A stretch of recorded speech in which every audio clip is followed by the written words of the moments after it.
Welcome to the Wellness as a Way of Life podcast, your one-stop, all-encompassing source of wellness, knowledge, wisdom, inspiration, and motivation. Here we teach you why not all wellness trends are for you, how to figure out which ones are, how to best adapt them for your personal wellness toolbox, and how ultimately to integrate your wellness practices so fully that they become to feel like brushing your teeth. A foundational part of who you are and not a check mark on your to-do list. Here we know that in order for health and wellness to be sustainable, we need a less is more approach, leaving the information overload and tips overwhelm behind. I'm your host, Megan Swan, creator of the Wellness as a Way of Life course and the Sustainable Integrated Wellness Approach. I have more than a decade of experience in the wellness industry and on my own personal wellness journey, learning how to tune into and trust my intuition and drown out all the noise. As a certified IIN health coach, detoxification expert, plant-based chef, yoga teacher, and coach, I will help you distill down the information overload and feel more confident and at ease in your own skin again. So let's swan dive in.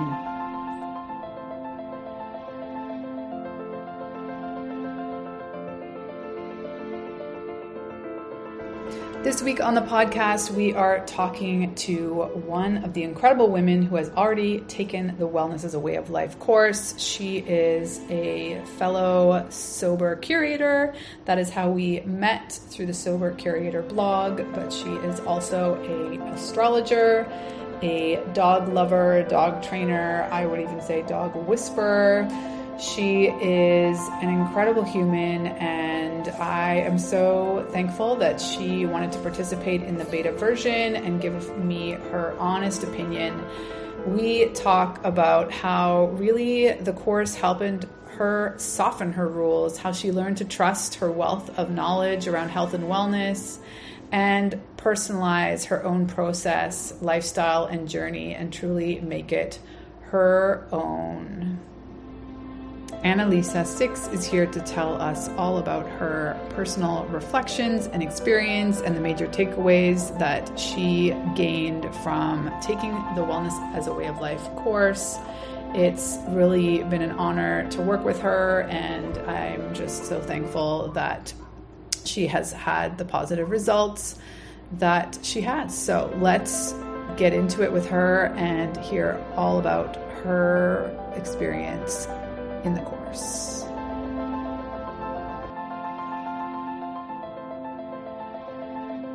Welcome, Analisa. I'm thrilled to have you here today to chit-chat about your experience in the Wellness as a Way of Life course.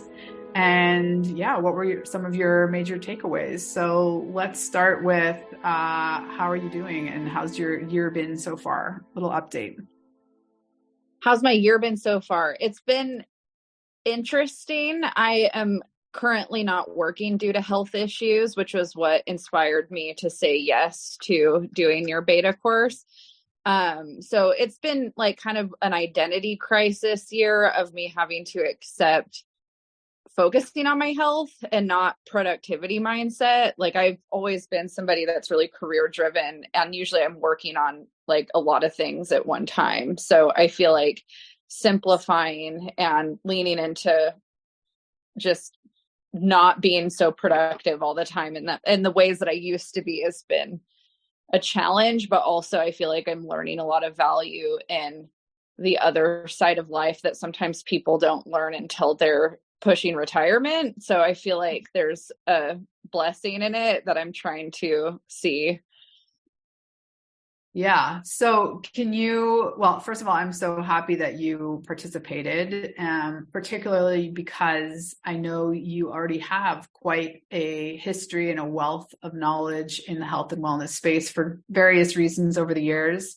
I will say that one of the ways that we know each other is through the Sober Curator. So we're both sober. We have that sort of thread. But what are sort of other major themes that for you've been dealing with over the years that has required you to be conscious of wellness trends, let's say? Yeah. In my teen years, it became apparent to me that I was lactose intolerant, and I was around a lot of people that were trying out vegetarian and vegan diets when I was 17. And so that was my first kind of intro to cutting certain things out of my diet to see how it impacted my health.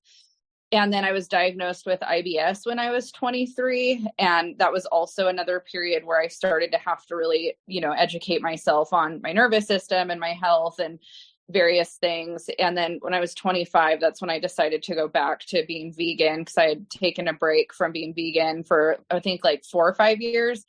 And then that was when I really leaned into wellness, and I went sober. I quit smoking cigarettes after smoking for about a decade. And I just went like full on, into just saturating my mind with nutrition stuff. So pretty much since then, that's kind of been a big focus of my life, is health and wellness. And it's, as an addict, I think you tend to make the opposite polarity in addiction. So I definitely feel like I became overly obsessive with that in a way that I think the course that you created is really good for somebody like me, because you can equally create an unhealthy relationship with wellness or health, where you're kind of like obsessing over if you're doing the right things and trying out a lot of different things. And so I feel like that's where I've been struggling a lot, is like, where do I just kind of allow myself to have more balance in my life, and I'm not always stressing out every time I don't feel good, which was something that was happening to me.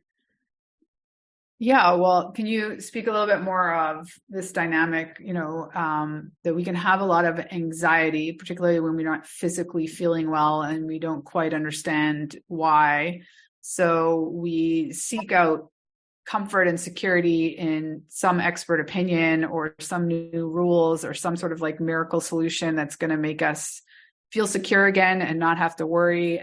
But ultimately, to your point, we can sometimes take it too far the opposite way and find ourselves living with a lot of anxiety about trying to abide by these new rules that we've been given that we think give us more security, but maybe there's sort of like some wiggle room that we're not appreciating. Yeah, totally. I feel like for me, I thought, like, I had this perspective in my late 20s that if I worked out the right amount, I ate the right things, based off whatever I was reading at the time, that like I miraculously would never have a health problem, or like, that like my health was dependent on doing everything perfectly in this way. And I think that the thing that I've learned in the last few years that I feel like the wellness as a way of life course re-emphasized is like, health is a lot more than just what you're putting in your body or how much you're working out.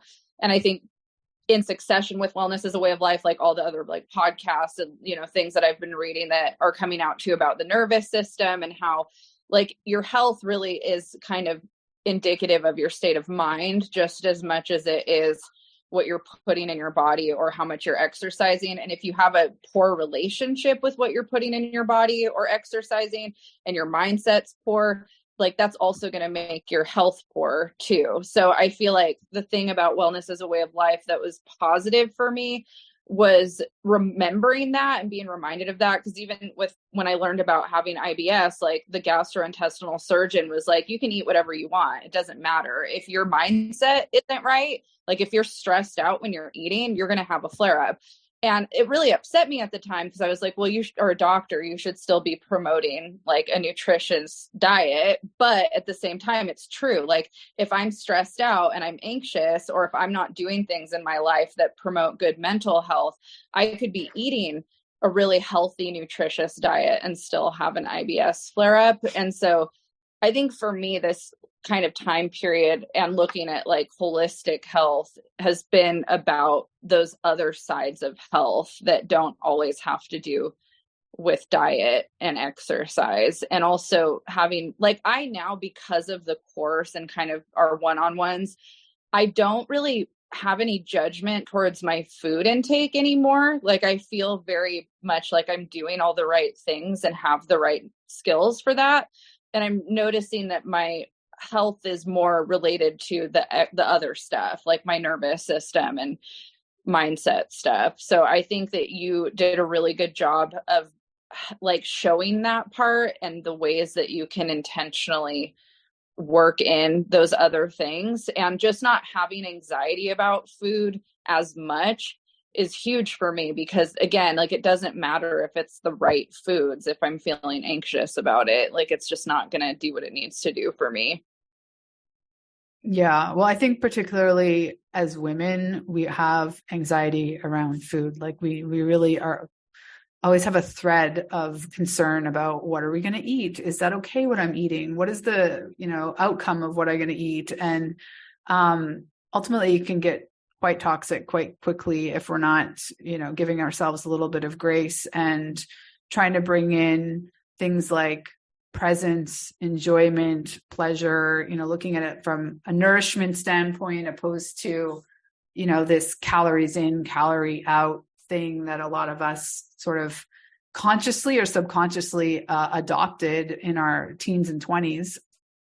I love that you said at one point that it was really validating for you. Can you kind of talk a little bit more about how overwhelming, I guess, it can be for someone who's, seeking answers to health problems that are maybe not so commonly resolved, like with one solution, and where you kind of feel like you're on your own seeking support or a solution to feeling better? Yeah, I feel like I have a lot more knowledge on, like, having that interest in veganism when I was a teen. I bought a lot of books about health and wellness. And my mom was also someone that was really into introducing me to that. Like I'd read textbooks that, you had to buy in college for that stuff just because it was an interest of mine. And so I feel like what's happened for me in a lot of social circles when I'm like I'm a Leo, I like to talk, I like to share. I'm also a process talker. Like I really enjoy connecting with people in that way. And unfortunately, one of the downsides of that is that when you like to share or process talk, you get a lot of other opinions or feedback or suggestions from people that do a lot of projecting of their own experiences, which is fine. I've also been guilty of that, where I think everyone should be plant-based and, that doesn't work for everybody. And so it's just a normal thing that happens. But I think what's happened to me is that throughout my life, I personally have lost my own way sometimes in terms of the knowledge that I've obtained or what has worked for me. So I'll kind of get off my path a little bit because I start to feel insecure. Like maybe I don't know what I'm talking about, or maybe what I read is not correct. And then I'll kind of forget what works for me and then end up kind of in this anxiety place again with food and trying out things based off of what somebody else who's uneducated or maybe even doesn't even know as much as me, but I'm like I'm second guessing myself. So, I'm not sharing as much of what I'm going through overtly anymore for that reason, just because so many people come in with suggestions and I feel like it's totally not helpful. It just floods me. And the thing about the Wellness as a Way of Life course that was helpful and validating for me was it brought me back to a bunch of the original like education that I had been on when I was in a better place, where like the whole section on biorhythms and even some of the seed cycling stuff, like I wasn't familiar with seed cycling, but I used to have like a lot of those things in my diet regularly. And I just got off track with it and was just kind of not tuned into those things again. And I think the biorhythm one was huge because I have a lot of people in my life that are obsessed with snacking and eating at a lot throughout the day who benefit from it. They have a faster metabolism than me. They are hangry more often. And I'm just not one of those people. I actually really enjoy intermittent fasting. I don't really get hungry until around noon, maybe 11 sometimes. And so when I was learning about the biorhythms, I was like, this is me. Like, this is how my body functions. And it probably functions that way because in the past I've done these things, like I've set my rhythm up. And I'm not somebody who struggles with sleep. Like I get 10 hours of sleep every night. I don't have cravings the way other people do. Like I eat vegetables and fruits and nuts. Like I'm not out, like I don't go to fast food restaurants. I don't put a lot of processed stuff in my body. Like I'm not one of those people. So a lot of the people that are projecting that onto me, they drink alcohol, they eat dairy, they, you know, they do cheat and do those things in their diet, and they don't have good sleep a lot of times. And so for me, it's also kind of, it was validating where I'm like, wait a minute, like I don't live that lifestyle and I don't have those issues. Like my health problems are totally not the same, you know? Mm-hmm. And so I just felt like it brought me back to home and got a lot of that rhetoric out of my mind. And I was just like, okay, I don't need to talk about this with other people. I don't need to project that stuff onto myself, like stick to what works for me. And I think the other thing that was really helpful for me working with you and doing the course was a lot of my education was self-educated, which people don't value. Like if you say, I self-educated, I read these books, I've done this research myself, people don't take your anecdotal experiences, they don't take your wisdom. But if you say, I'm working with somebody else who's certified, who, you know, and I'm taking this course or this class, that kind of shut everybody up. Like they were kind of like, you know, and when I shared, like actually in this course, like it's validating everything that I already kind of thought was true. People are just like, oh, that's awesome. Like you don't get as much questioning, which I've noticed in my own life about many things. Like for some reason, anecdotal experience is not, people don't value it as much. So I think that was also really good for me, was to be able to have like a certified, educated professional, like helping me, and me also saying like, I don't need the opinions of other people. And the other thing too, is it's not, I already knew this, but now I'm hearing it from you. So I can say that. Yeah. It's definitely the reality that we're very much still give more weight to the traditional education systems as such. But I think that's one of the values that I try and instill in the course, that at the end of the day, you are the number one expert of your own body. So whatever you're experiencing, you can try out like said friends, you know, hack or their coach's advice for them or whatever. But I just caution people to take everything with a grain of salt. You have to try it out on yourself first. Don't assume that because it works for one person, because it works for your spouse, because it works for your mother, that it's going to work for you or that it's meant for you, and just kind of remove that layer of self-judgment that, you know, your body doesn't work the same as everybody else's, that, you know, you're not doing whatever said, you know, meditation that everybody claims is like the thing. You're not doing it. You don't need to do it. You're fine. You know, in your case, you're like walking out in the most amazing nature every day. Like everybody has different ways of, you know, checking these boxes, if you will. But at the end, it's really hard, I think, sometimes, particularly in our more inner circles and with family dynamics, to sort of hold our stance on what's best for ourselves, especially when you've, you know, done the research yourself and they, you know, are just not giving the weight to the information. And usually it's because they haven't also tried it themselves. So like everybody can speak from a personal experience standpoint. I think that's really valid. But ultimately, that only makes you the expert in how it works for you, not how it's going to therefore work on everybody else.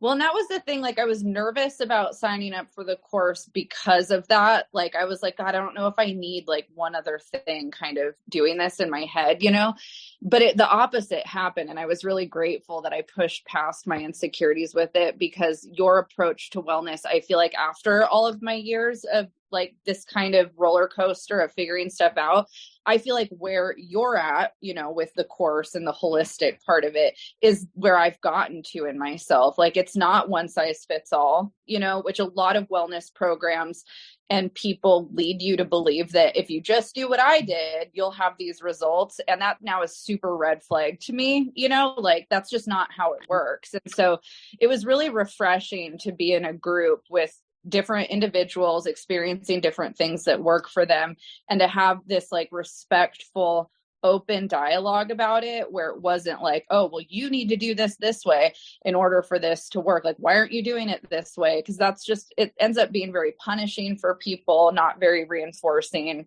And so it just felt like a very supportive space. And I felt like I had a lot of room to continue to do what works for me, but also got a lot of additional education on things that I hadn't tried, you know, that were really fun to learn about. And seeing also your different ways that like you do things was also just fun to learn about. Like some of the other like hunting and those little things, you know, was just fun. I love all that kind of stuff. So that was really fun. And I feel like you created a really supportive space, and it was all really easy to follow. And there's so much, like the amount of supplemental materials and research, like I've barely tapped into because there was just so much, which is awesome. Like, I think that you've really put a lot into it. And I think that it's for people that are probably in my position where you've done a lot and you feel kind of like you've just drowned in a lot of different things. I feel like the way that you laid everything out made it really easy to hear my own voice and lean more into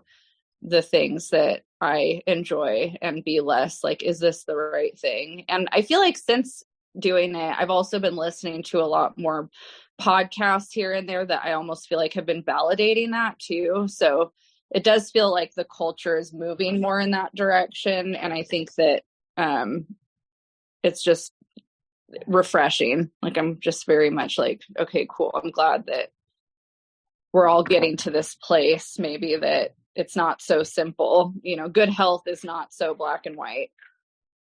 Yes. Oh, well, thank you for all your kind words. And I'm glad that you had the experience that you did, and that you have, you know, this takeaway, which I think ultimately is, you know, going to have a positive influence on you for the lifetime of all of the ebbs and flows of, you know, people that come in and out of your life claiming to know more about you than you do, without having all the history. And I think ultimately, I just want to empower people to feel, you know, that they can trust their inner wisdom, that, you know, we need to have our own agency, even though there's definitely a time and a place and importance of medicine 2.0 at certain points. But this idea that there's a one size fits all anything is just really problematic. And I'm wanting more people to just understand that you gotta figure out what works with you, drop the judgment, and then just allow it to flow, and not have a lot of anxiety around the rules and the dogma and the structures that maybe you picked up along the way you're not that conscious of anymore. Yeah, totally. Well said. I agree. Awesome. Well, thanks so much for doing this. I really appreciate it. And, you know, I think we'll be in touch. Looking forward to another astrology reading sometime in the future. Awesome. Thanks for having me.